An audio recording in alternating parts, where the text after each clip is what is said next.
కాబట్టి 40,000 అనేది it's a conservative expectation majority. Right Raghurama Raju garu, thanks for the joining. Thank you Venkatakrishna garu. నేను ఎంత బిజీగా ఉన్నా మధ్యలో అలా వారానికి ఒకసారి ఇలా మాట్లాడేసుకుందాం. అలాగే, నో తప్పకుండా ప్రాబ్లం. తప్పకుండా. హలో ఆగండి వెంకటకృష్ణ గారు. చెప్పండి వెంకటకృష్ణ గారు ఒక్క నిమిషం.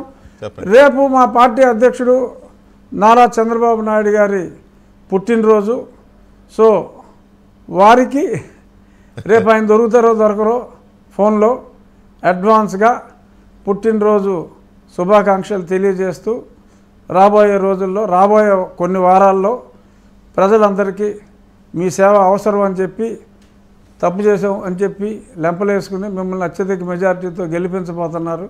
సేవ చేయడానికి వారు సిద్ధంగా ఉండాలని చెప్పి మీ ద్వారా కోరుకుంటూ ఇంకొక చిన్న కరెక్షన్ ఏంటంటే, ఇవాళ నేను 22వ తారీఖు నామినేషన్ వేస్తున్నా.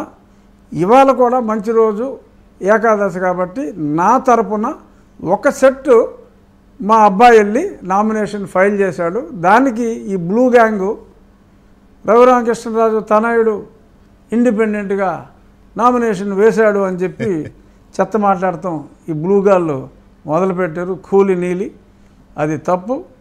నా తరపునే ఒక సెట్ ఆఫ్ పేపర్స్ మా తనయుడు ఇవాళ అక్కడికి వెళ్ళి ఫైల్ చేయడం జరిగింది.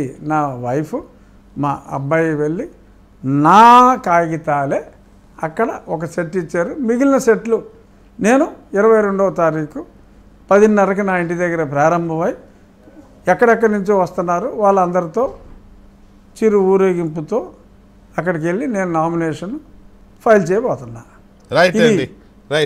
కూలీ మీడియాకి ఎందుకురా బాబు ఇలా మాట్లాడతారని చెప్పి చెప్తున్నా. క్లారిఫికేషన్. వాళ్ళు మాట్లాడకపోతే వార్త, కానీ మాట్లాడితే వార్త ఏముంది, అది that is their paid duty. Right, anyway thank you very much Raju garu, and all the best to you.